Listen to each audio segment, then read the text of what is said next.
They said her skin never aged. They said time could not touch her, that in a court of rotting men and crumbling thrones she remained luminous, flawless, ageless, unchanging, a portrait that defied the painter's brush, a myth standing in a world too fragile to hold it. But that was the illusion, and illusions, no matter how regal, are built on pain. Behind the veil of silk and alchemy, behind the perfumes that masked decay, there was something else, the quiet, ritualistic violence of a woman who had declared war on death, and on herself. Her palace was a mausoleum of beauty, pillars of ivory, windows carved like lace, gardens that bloomed year-round despite the dying soil, and at its center, her chambers, lit always by candles, never by sun, draped in velvet, never in light. It was there that the syringes were kept. Delicate glass instruments wrapped in cloth of gold, locked inside a cabinet that only she could open. Their contents? A shimmering solution, thick as honey, radiant as flame. Gold. Melted, alchemized, refined, turned into liquid and drawn into veins that once pulsed with youth, and now pulsed only with defiance. She told no one what it cost. Not the servants who washed her linen stained with blood and light. Not the physicians who whispered of mercury and madness. Not even the gods she no longer prayed to. Because gods, unlike gold, ask questions, and gold only obeys. She began small, a drop beneath the skin, just enough to slow the lines at the corner of her mouth, just enough to keep the illusion intact. But illusions are greedy, and once they begin to crumble, they scream. So she silenced them. Every week more, every month deeper, until the mirror itself became confused, until it began to reflect not a woman, but something closer to a sculpture, perfect, polished, preserved, and utterly inhuman. But beauty, when it resists time, becomes something else entirely. It becomes horror. And yet no one dared say it. Not the council, not her lovers, not the alchemists she paid in blood and silence. They bowed, they praised, they wrote poetry in her name. They built statues that could not capture what she had become, because what she had become was not art. It was vengeance. She had watched her mother rot from within, watched the men of court trade in younger faces, as if age were a disease. She had seen the way they looked at her the moment her skin lost its first sheen of girlhood, and she decided she would never lose it again, even if it meant giving herself to gold, even if it meant bleeding from the inside. Even if it meant waking each morning with fire in her veins and frost in her chest. Because to her, youth was not just beauty. It was power. It was relevance. It was a life. And she would not surrender it. Not to time. Not to nature. Not to God. Not even to death. They called her the Gilded Queen, a title whispered in courts far from her own, a name that sounded like honor but carried the weight of fear, because something in her gaze had changed. Where once there was softness, now there was glass. Where once there was laughter, now perfect stillness. Not silence, stillness. The kind that makes even silence feel loud. The kind that suggests the body might still be alive, but the soul has stepped out of the room. They said she no longer slept. That she rested out only in brief, flickering hours. That she lay in bed without moving, her eyes wide open, hands folded, as if waiting to rise again in a world where decay could not reach her. They said the gold had touched her heart, that it beat slower now, heavier, as if each pump cost something irretrievable. But still she smiled. Still she appeared, draped in gowns of starlight, her skin glowing under chandeliers, her presence so overwhelming that men forgot what fear felt like, until they were alone and remembered. Because something about her was wrong. Not grotesque, not monstrous, just impossible. She was the answer to a question no one dared ask. What happens when a woman refuses to be consumed? And the answer was simple. She becomes the thing that consumes instead. Not others, herself. Because the gold did not give her life. It replaced it. Bit by bit. Cell by cell. Until the veins that once carried blood now glittered with something colder. Until the warmth that once made her human had been traded for a luster the world mistook for divine. But divinity is cruel, and she had become its priestess, alone, untouchable, forever young, and forever dying. There were no clocks in her chambers, no hourglasses, no sundials, no bells to mark the slow bleed of time, only silence. because time was her enemy, and enemies were not invited into her sanctum. She had banished the morning, draped her windows in velvet thick enough to drown the sun. She told her attendants to whisper, to walk barefoot, to carry mirrors only when summoned. Even candles were trimmed short, lest they burn too quickly, lest they remind her that even wax is mortal. And yet, time still came, not in sound, in sensation, in the aching joints, in the faint tremor before sleep, in the way her hands, though flawless, began to forget the weight of things, the texture of warmth, the softness of another's skin. The gold kept her skin taut, her cheeks high, her lips full, but inside she was losing the ability to feel the world she ruled. And she knew it. That was the cruelty of her success. She had beaten time, yes, but only on the surface. Beneath the lacquered skin and radiant eyes, her body had become a battlefield of contradictions. Youthful on the outside, but rotting, pulsing with foreign metal and failing marrow within. It wasn't that she feared death. She feared becoming invisible. A woman past youth was a woman fading in the eyes of her court. She had seen it before. Queens turned ghosts in their own halls, spoken of in past tense while still alive, adored in youth and discarded in grace. She would not allow it. She refused to be remembered. She demanded to remain seen, and for that she needed more gold. The alchemists warned her, in their careful, reverent tones, that the injections were reaching the heart, that her lungs were beginning to reject breath as if it were foreign, that her organs no longer recognized themselves. She nodded, and told them to make the gold purer. They obeyed, because how do you deny a goddess? They called it devotion, but it was fear, fear of her eyes. Too clear, too still, too knowing, eyes that had not blinked in a minute, a breath, a century, eyes that had stared too long into mirrors and now carried the weight of their reflection. She did not age, she did not decay, but neither did she live, and that unsettled them, because deep down they all knew. Death is not the opposite of life, it's a part of it, something that gives meaning to the kiss, the song, the sigh. But she had carved that meaning out, removed the end, erased the finale, and without it the music of her life became a single, endless, perfect note, unbearable. Some whispered that her laughter was gone, that she had not truly laughed in years, that her smiles were rehearsed, empty, precise, movements of the mouth without movement of the soul. Because gold does not laugh. It glows, it blinds, but it does not warm. And the queen had become like gold, not beloved, worshipped, feared. Feared not for her cruelty, and she was not cruel, but for the silence around her, the sense that in her presence the world held its breath, that in her gaze people remembered their own decay, that in her perfection they saw their own failures. She became the mirror they all avoided, not because of what she was, because of what she revealed. That youth had become a cage, and she had locked herself inside. Some said she never touched anyone, not even the handmaidens who dressed her, that even her lovers, few and fleeting, were kept at a distance, that she allowed no skin to meet hers, that warmth was an intrusion, that she feared fingerprints more than assassination, because perfection cannot be touched.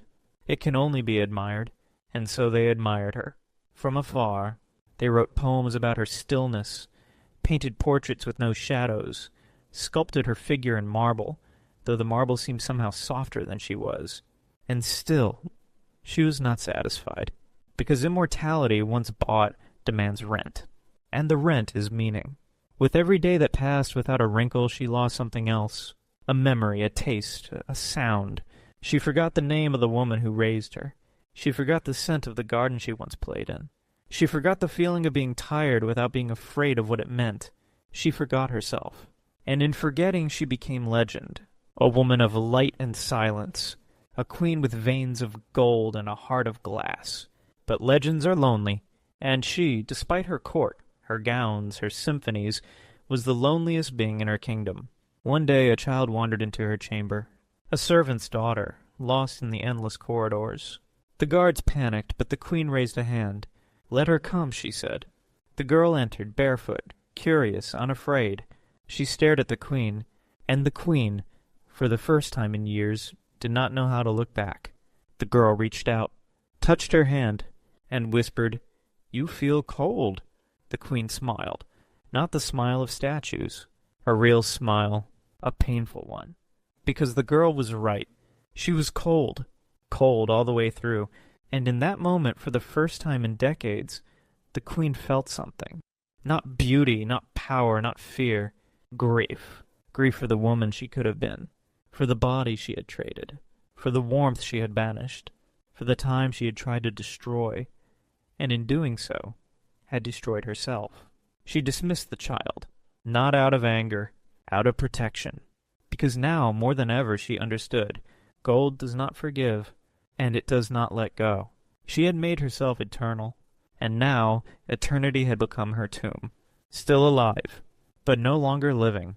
At night, when the halls grew still and even the moon dared not touch her windows, she would walk barefoot across the marble floor, not like a queen, like a shadow. The air around her was too still, too careful. The scent of roses lingered not from nature but from glass vials, sprayed hourly to mask the chemical trace of what pulsed inside her.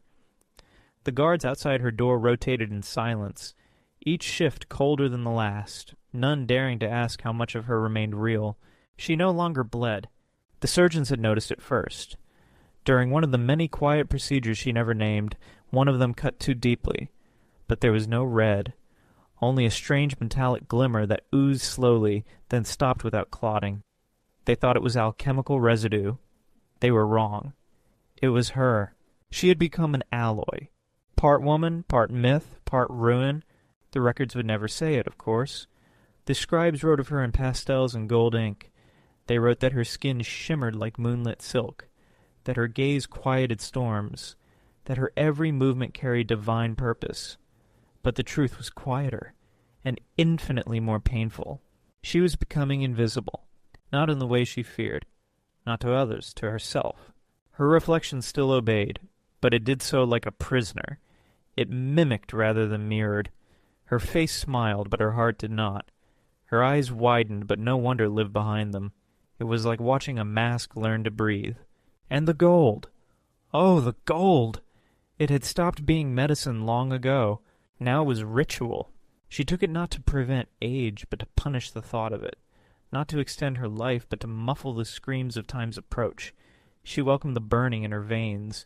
It was proof she was still in control, that her throne, her legacy, her identity would not be defined by decay.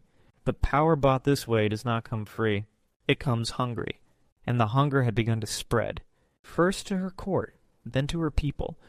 They watched her glowing skin, her rigid stillness, her perfection carved from agony, and they wanted it.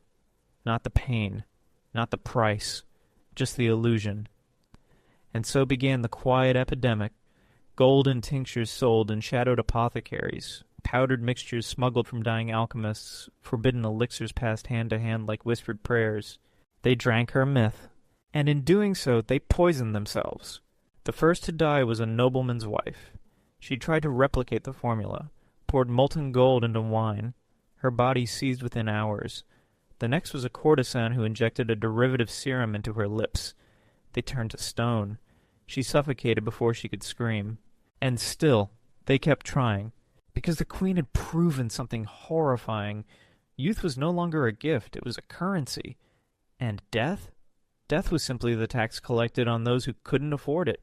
Whispers began to grow. Not against her. Never that. No one spoke ill of the divine.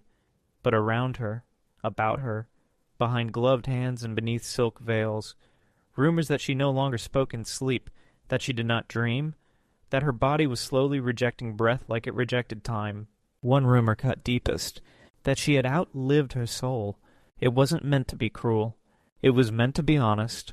Because what does it mean to remain beautiful when beauty no longer stirs you? What does it mean to preserve the body when it becomes a tomb for a mind that remembers nothing but silence? She began to forget things. First names, then rooms, then why she had entered them. Her advisors adjusted. They kept her schedule tight, her meetings brief, her answers prepared. She nodded when she was expected to, smiled on cue, gave orders written by others. The court bowed more deeply than ever, not out of respect, out of reverence for the monument she had become. But inside her something began to scream, Not a voice. A crack. It began behind her ribs. A feeling that something was splitting from the inside. At first she thought it was panic, but panic needs breath, and hers had become shallow, calculated, rationed like a resource. It wasn't fear. It was memory. Not a memory of a moment. A memory of being human. The girl from the hall returned in her dreams. Only this time older, wiser, no longer innocent. She stood before the queen in shadow and whispered, "You were never meant to last this long." And the queen, unmoving in sleep, perfect as ever, felt herself shiver, not from cold, from recognition. Because there, in that whispered truth, was the one thing gold could never erase. Regret. It came slowly at first, like a morning frost creeping over a blade. She began to leave her chambers. She began to walk among her people. Veiled, yes. Guarded always, but present. And what she saw did not delight her. It terrified her. Shops selling beauty had drawn from her face. Girls no older than 10 injected with glittering tonics. Men slicing their cheeks to emulate the tightness of her sculpted jaw. Children bowing not out of awe, but because they were taught that to age was shameful, that to change was sin. She had not preserved herself. She had cursed them all. The myth of her youth had become a weapon, and they were all bleeding from it. One night she stood before her mirror, unveiled, unarmored, alone. And for the first time in decades she allowed the light to fall on her completely. No shadows, no angles, just truth. She was still beautiful, but not alive. Still flawless, but not herself. Her face had become a mask carved by fear, maintained by poison, worshipped by those who did not see the grave beneath it. She raised the syringe, the last vial, the purest gold, and stared, not at the tool, at her arm, at the vein that had carried too much and asked too little, at the body she had sacrificed in the name of a war she could never win. She did not cry. There were no tears left in her. Only this thought: I wanted to be eternal, and now I am. And eternity was cold. She did not die, and yet the world began to mourn her. Not in eulogies, not in weeping processions or chiseled stone. No bells tolled in the streets, no doves released from palace balconies. But the grief was there, quiet, collective, and curiously unspoken. It clung to the court like perfume that would not fade. It sat in the corners of mirrors. It lingered in the silence that followed her entrance, a kind of mourning reserved not for the dead, but for the no longer living. She had become that rarest of creatures, a breathing elegy. People still bowed, but they bowed with the careful reverence one gives to a statue that might crack if looked at too long. Her movements were perfect, flawless in execution, empty in origin. It wasn't that she didn't care. It was that the act of caring had been smothered by something heavier, denser, metallic. She no longer tasted food, no longer asked for music, no longer touched the silk she wore. She existed in a realm of form without feeling, presence without participation, and the court, though loyal, though terrified, began to whisper a new word behind closed doors: hollow. The queen is hollow, they said. She shines, but she does not glow. She breathes, but not deeply. She lives, but only as a refusal to die. Even the children felt it. They would stare at her with wide, unblinking eyes, drawn to the brightness, repelled by the cold. She would smile, carefully, beautifully, and they would instinctively step back, as if their instincts had learned something the adults refused to accept, that she was no longer safe. Not dangerous in the way of tyrants or madwomen, but dangerous in a quieter way, like a still lake hiding 100 bodies beneath its surface. She was the answer to a question no one should have asked. She was what happens when someone wins the war against nature and discovers there's no prize. Inside her, time had stopped, but outside it raced. The world changed. Wars came and went. Empires collapsed and reformed. Languages shifted. Paintings cracked. Lovers aged. And she watched. And the watching broke her. Not all at once. It began with the curtains. She ordered them opened. The first sunbeam that touched her skin felt like acid, not in pain, in meaning. It reminded her of the life she had sealed away, the years spent hiding from this light, the decades spent in gold-lit mimicry while the real warmth sat waiting just beyond velvet and fear. Then came the flowers. She ordered them not to be arranged, not to be scented or sculpted, just brought in from the dirt, earth still clinging to their roots, sun-wilted, imperfect, real. The palace trembled, not from disobedience, from uncertainty, because the queen had never asked for real things, only beautiful ones, only preserved ones. But now she craved what she had once silenced, decay, not to embrace it, to understand it. She walked barefoot in the gardens, not the ceremonial ones, the wild ones beyond the marble walls, where vines cracked stone and bees swarmed without invitation. She stood in the rain, face lifted, arms at her side, feeling water on skin for the first time in half a century, and when the gold inside her reacted, when her breath caught, when her fingers trembled, she did not retreat. She welcomed it. The body she had betrayed was remembering itself, and it began to rebel. She bled again, slowly, not crimson, not pure, but something in between. The veins in her arms darkened, the glitter in her eyes dimmed. The gold, so carefully administered for so long, was beginning to lose its grip, or rather she was loosening hers. And with that loosening came memory. Not images, not moments, feelings. She remembered what it meant to shiver, not from cold, but from fear. She remembered the hunger in her stomach as a child when her mother went without food so she could eat. She remembered her first kiss, how clumsy it was, how human. She remembered laughter, not the kind given in court, but the kind that stole breath and bent the body. These memories did not make her smile, they made her ache. Because they were echoes, and echoes are reminders of silence. She wanted to stop the injections. The alchemists warned her. Withdrawal could kill her, or worse, disfigure her. The body had become addicted to the gilded blood. It would not return to flesh without resistance. It would scream, collapse, rot. She nodded, and ordered the syringes destroyed. They watched her burn them, one by one. The fire turned bright, then black, then strange. The smoke shimmered with metal, the scent made courtiers weep. The queen stood over it all, wrapped not in velvet but in linen, her hands trembling, her eyes clear. She had made her decision, not to die, to change. And change, for someone who has denied it for a lifetime, is a kind of death. She retreated from the court, not into her chambers, into herself. She sat in silence. She wrote letters to no one in particular, apologies to people long dead, love notes to her younger self, confessions she had never dared speak aloud, and then she burned those too, not in shame and ceremony, because the woman who had injected gold into her veins was gone, and the one who remained had no need for witnesses, only mirrors, real ones, cracked ones, ones that reflected not a goddess, not a legend, but a woman who had made a terrible mistake and had dared finally to face it. One morning she walked through the city alone. No guards, no crown, no makeup. The people stared, but not in awe, in recognition. She was no longer untouchable. She was no longer perfect. She was something far more dangerous, relatable. And they did not bow. They nodded. And she nodded back. And in that moment, surrounded by a world she had tried to escape and was now trying to rejoin, she felt something she had not felt since the very beginning. Alive. Not preserved. Not praised. Just alive. And that was enough. For the first time, it was enough. Her transformation did not go unnoticed. The courtiers changed first, not by command, but by contagion. When perfection abandons its throne, those who worshipped it are left to reckon with themselves. They no longer painted their faces with powdered light. They no longer stiffened their necks to mimic her poise. They began, slowly, awkwardly, tenderly, to breathe. Some wept, not knowing why.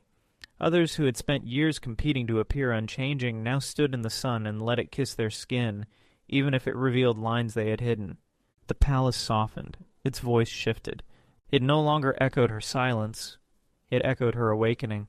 The marble floors, once scrubbed so fiercely they burned with glare, now welcomed dust in corners and the soft patter of bare feet. The mirrors that lined the hallways, those that had once terrified servants into submission with the image of the queen's flawless silhouette, were covered not out of shame, but to give the eyes a break from judgment. Art changed, too. Where once portraits were painted to defy age, now they bloomed with imperfection. Wrinkles were brushed with reverence. Fatigue was painted as grace. Smiles were no longer measured by symmetry, but by the way they reached the eyes. And the queen, no longer posed in immortal stillness, was depicted walking barefoot through the garden with dirt beneath her nails and wind pulling her hair wild across her cheeks. She saw the portrait and smiled, a real one, and wept, because for the first time in decades she did not recognize the woman in the painting, and yet she believed her. That belief rippled outward, beyond the palace, through the stone veins of the city, across the hills and valleys that once offered their taxes, to a goddess who never aged. The people watched her fade, not into death, but into honesty.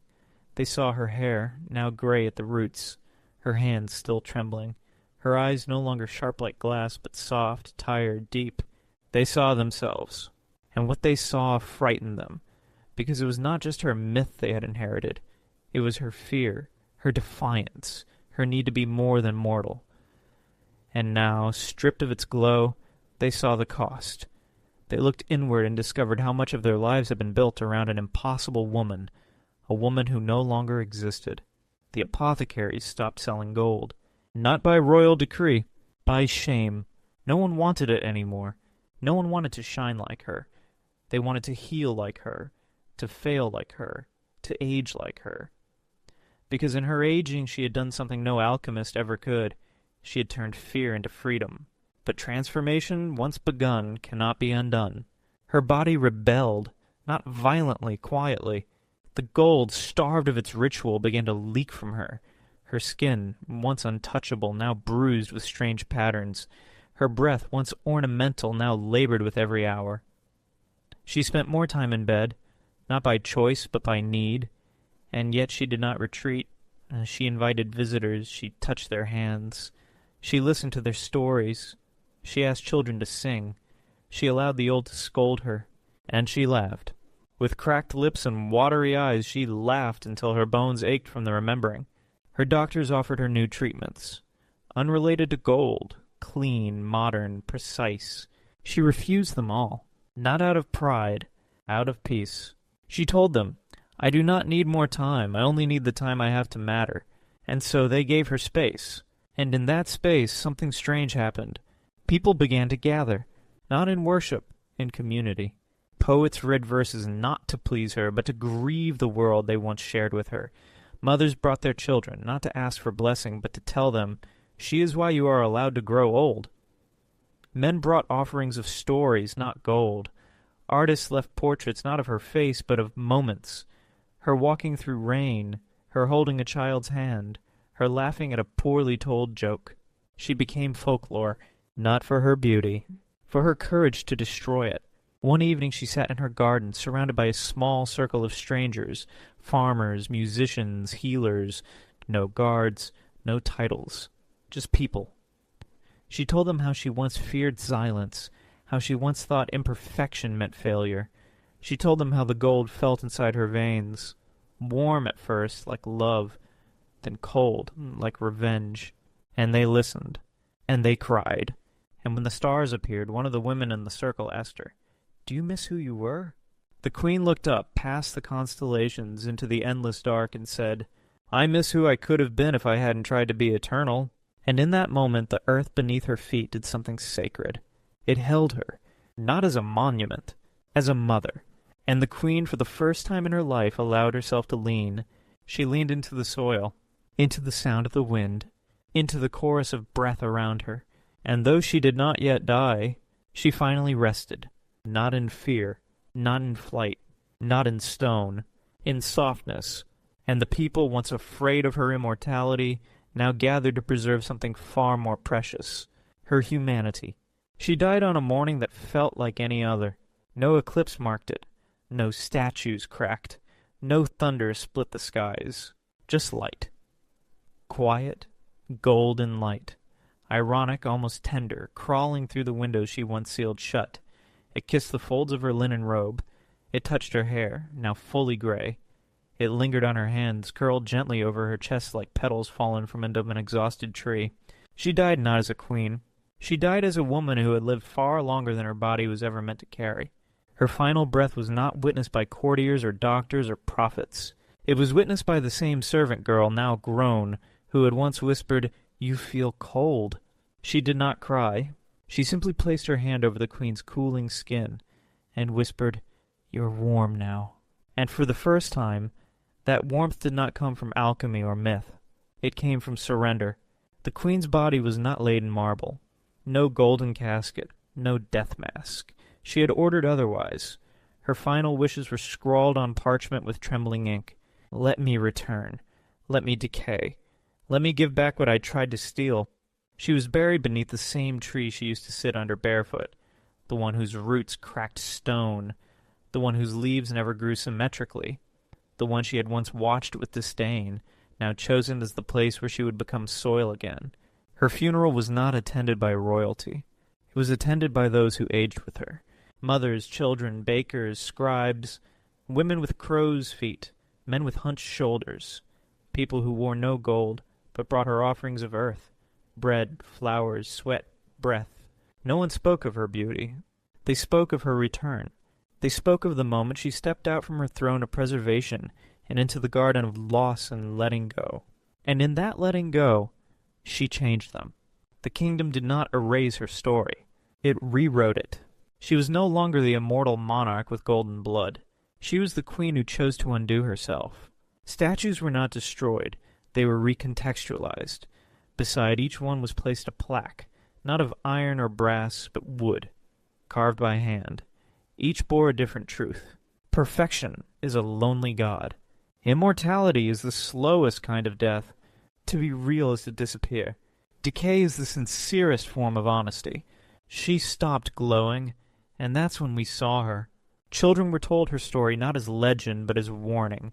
Not to fear age, not to resist change, not to idolize stillness, but to live fully, messily, briefly, honestly.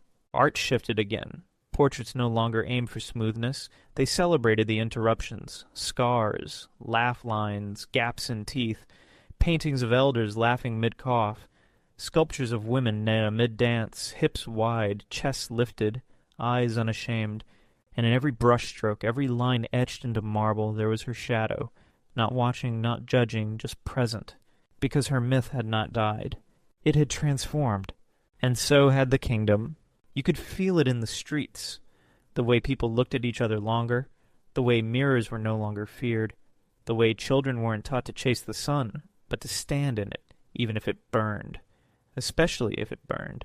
And at night, in the deepest parts of the palace where her chamber once stood, some swore they heard a faint sound, not footsteps, not whispers, breathing, slow, human, free, as if the walls themselves were exhaling the ghost of eternity, letting it go, letting her go, not in grief, in gratitude, because in the end, she did not defeat death.